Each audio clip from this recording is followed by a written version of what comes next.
Hey.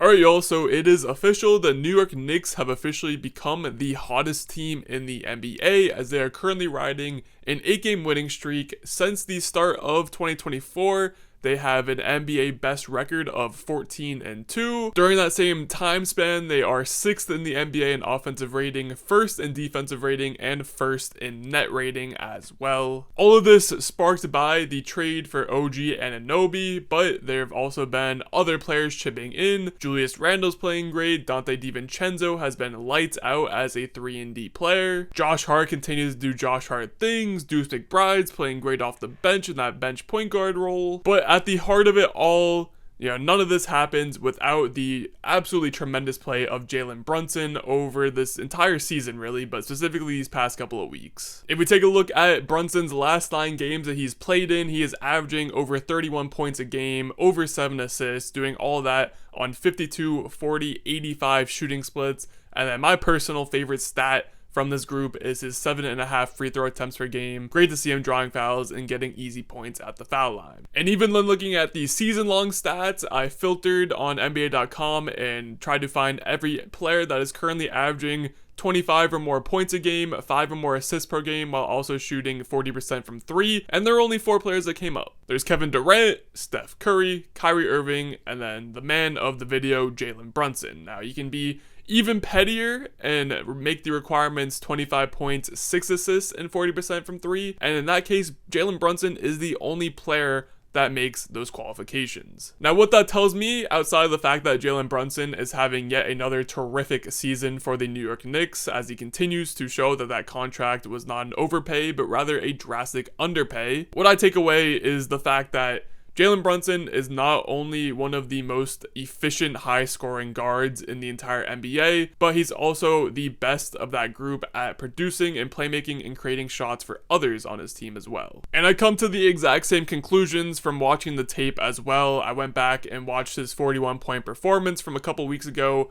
against the Washington Wizards in MSG. And the obvious takeaway from watching this game, and one that I think most NBA fans understand by now, is that Jalen Brunson has some of the best footwork in the entire league. Give him the ball, let him ISO, or give him a high ball screen and let him run a pick and roll, and he just finds a way to navigate his way to the rim. He's got such tremendous strength and balance on his drives that you rarely see him shooting stuff off balance or just putting up bad shots in general. He's going to get to his spots, whether that's him getting to the rim or him stopping on a dime, going into the post and hitting a little turnaround jump shot. There are just so many ways that Brunson can cook you from the mid-range post area. While he might not have the efficiency of a Kevin Durant or the notoriety of a DeMar DeRozan from the mid-range, Jalen Brunson 100% deserves to be in that top tier of mid-range masters and assassins. He's not the most athletic guy, but his footwork and IQ works to create tons of separation to give him enough space to let off the jumpers and let him rip. Yet at the same time, he is perfectly capable of using his strength and strong core and balance, like I mentioned earlier, to drive his man to the rim. He got a ton of and ones in this game against the Wizards, and that is just a testament to show how strong of a driver Jalen Brunson is. You can rarely knock him off course. And one thing that I feel like doesn't get talked about enough when it comes to Jalen Brunson's footwork is the fact that that also translates to the defensive side of the ball as well. Brunson is one of the best players in the league at drawing offensive fouls. He takes a ton of charges, and he uses that same footwork that makes him such a deadly offensive player to also make him a good defensive player, because he is a very tough guy to screen. Again, uses that footwork to maneuver around screens. He has great screen navigation, and that leads to a bunch of really good defensive possessions for Brunson. And as I mentioned earlier during the stats portion of the video, he's also assisting and creating shots at a really high rate with 6.5 assists per night. He puts so much pressure on defenses when he has the ball in his hands that it usually leads to a lot of really good passing lanes and open shots for his teammates, as he's been diving up Dante DiVincenzo a ton.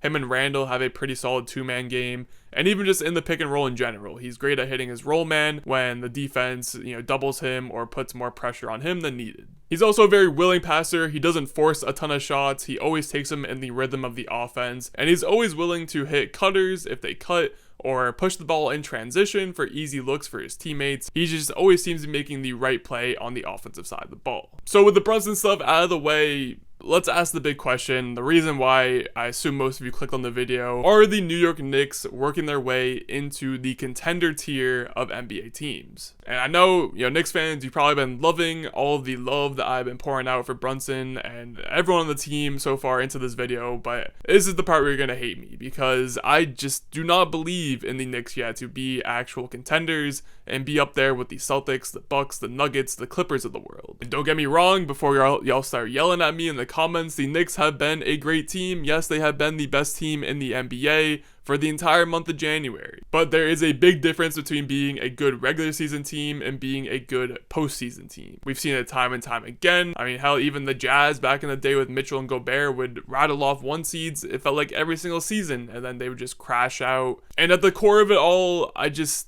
still think that this Knicks team is lacking a piece to truly make them a contender. I love Brunson. He is certified when it comes to the playoffs, but Julius Randle is the elephant in the room. He just seems to always lose focus in the postseason. He goes from being a great regular season player to not producing at anywhere near the same level when that summertime air hits and we get to real crunch time and real defense and real basketball. And yes, the OG Anunoby trade was great. He is playing awesome. He is defending the heck out of the ball. He is knocking down threes. He's making big plays night in and night out, but he is just not going to fill that void of that secondary scorer to Jalen Brunson. Plus, I know you Knicks fans have been all over the comments from Becky Hammon and Candace Parker, and whether they are right or wrong, I do believe in Jalen Brunson being able to be a go-to #1 guy on a championship team. So far in his career, it's a limited sample, but he has been a great playoff performer. I'd expect that to continue, but he can't be the only go-to scorer that actually produces in the playoffs. You guys need someone else to be able to hit tough buckets, because